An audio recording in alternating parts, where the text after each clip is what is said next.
Hello friend, welcome to my kitchen. कैसे हैं आप सब? आई होप अच्छे होंगे। आज हम आप सबके लिए बहुत ही अच्छी रेसिपी बनाएंगे और वो है 1 कप पोहे से और आलू और बेसन से ये रेसिपी बनेगी। बहुत ही चटपटा ये रेसिपी बनता है। अच्छी लगे तो मेरे चैनल को सब्सक्राइब कीजिएगा, लाइक कीजिएगा और कमेंट करके ज़रूर बताइएगा कि आप सबको मेरी रेसिपी कैसी लगती है। तो चलिए अब बनाना स्टार्ट करते हैं। इसके लिए हमें चाहिए, सबसे पहले हमने ले लिया है चिवड़ा। ये देखिए, हमने लिया है पोहा जिसे हम चिवड़ा भी कहते हैं और इसे अच्छे से पानी में डाल के हमें धो लेना है। ये देखिए, हम इसे अच्छे से रगड़ के इसे क्लीन कर लेंगे क्योंकि पोहा बहुत देर तक पानी में अगर रखेंगे तो ज़्यादा वो फूल जाएगा, इसलिए हमें बहुत देर नहीं रखना है। इसे धो के और फटाफट से हमें इसे छान लेना है छन्नी से और छान के उसी जगह थोड़ी देर रख देना है। और उसके बाद ये हमने आलू ले लिया है उबला हुआ, 2 आलू ले लिया है। आपके जितने फैमिली मेम्बर हैं उतना आलू ले सकते हैं।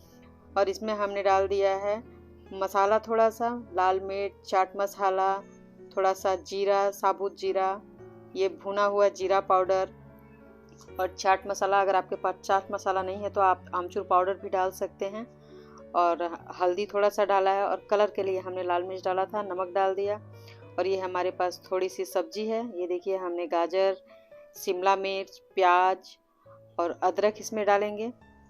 ये देखिए, मैं प्याज डाल लेती हूँ और ये हमने कैप्सिकम डाल लिया और ये हमने अदरक ले लिया है। इस अदरक को हम कद्दूकस करके डाले हैं। अगर आप चाहे तो इसे पेस्ट बना के भी डाल सकते हैं। और उसके बाद इसमें हमें ये जो हमने चिवड़ा फुला के रखा था, पोहा जिसे कहते हैं, वो हमने इसमें डाल दिया और डाल के इसे अच्छे से मिक्स कर लेंगे। बहुत ही यमी ये रेसिपी बनती है। जब शाम को चाय बनाए और इस पकौड़े को बनाए तो बहुत ही मज़ा आएगा खा के। बहुत अच्छा लगता है ये खाने में और बहुत ही झटपट से ये बन जाती है। तो हमें तो कभी कभी दिल करता है और कुछ बनाने का मन नहीं करता है तो झटपट से ये बना लेती हूँ, बहुत अच्छा लगता है।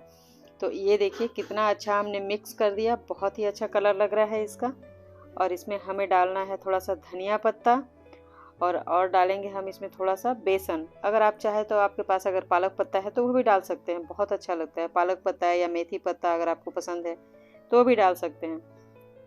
और इसे डाल के हमें मिक्स कर लेना है। देखिए कितनी इजी ये रेसिपी है और झटपट से बन जाती है, बहुत ही टेस्टी बनती है। बच्चे और बड़े सबको पसंद आएगी क्योंकि इसमें तो हमने डाला है आलू और आलू तो सभी को पसंद है।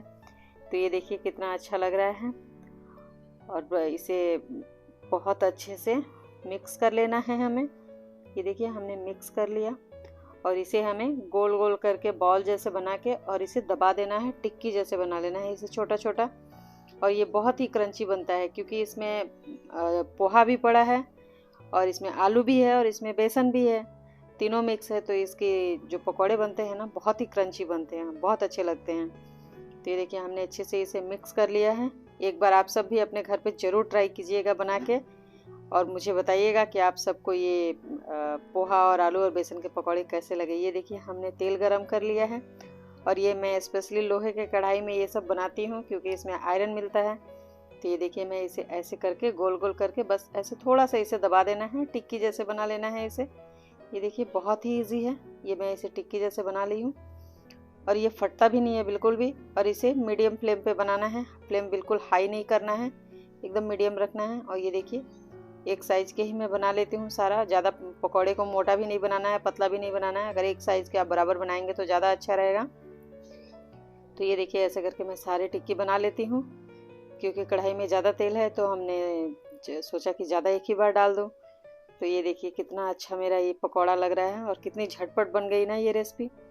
तो आप सब भी अपने घर पे ज़रूर ट्राई कीजिएगा और इसे धनिया पत्ता की चटनी या पुदीने की चटनी या सॉस के साथ बच्चे खाएं तो बहुत अच्छा लगेगा। तो ये देखिए, हमारी टिक्की बन के तैयार है। बस इसे हमें मीडियम आंच पे ऐसे ही रखना है और इसे हमें अलटते पलटते रहना है धीरे धीरे, ताकि ये टूटे नहीं। ये देखिए, मीडियम आंच पे रखेंगे तो क्या है कि अंदर से भी प्रॉपर तरीक़ा से ये पक जाएगा।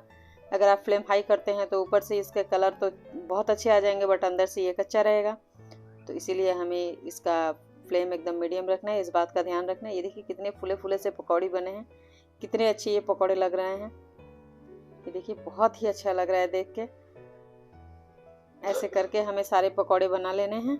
ये देखिए, हमने बना लिया इतना पकौड़ा और इसे गर्मा गर्म चाय के साथ खाएं, बहुत मज़ा आएगा। गर्मा गर्म चाय लें 1 कप और ये पकौड़े खाएं।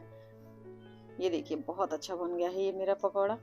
और ऐसे करके बाकी के जो हमारे पास पकौड़े हैं वो भी हम तल लेते हैं फटाफट करके। ऐसे करके इसे भी हम इसमें डाल लेते हैं। ये देखिए हमने सारे पकौड़े इसमें डाल लिए। ऐसे करके मुझे डाल लेना है सारे पकौड़े। ये देखिए हमारे पकौड़े बनके तैयार हो गए हैं।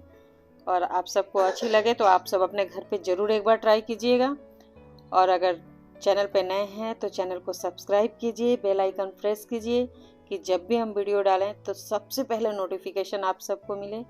और आप कहाँ से देख रहे हैं ये मुझे ज़रूर बताइएगा। आप सबका कमेंट आता तो बहुत ही अच्छा लगता है। और इसी तरह अपना प्यार और आशीर्वाद बनाए रखिए। तब तक के लिए थैंक यू, बाय बाय। मिलते हैं नेक्स्ट वीडियो में।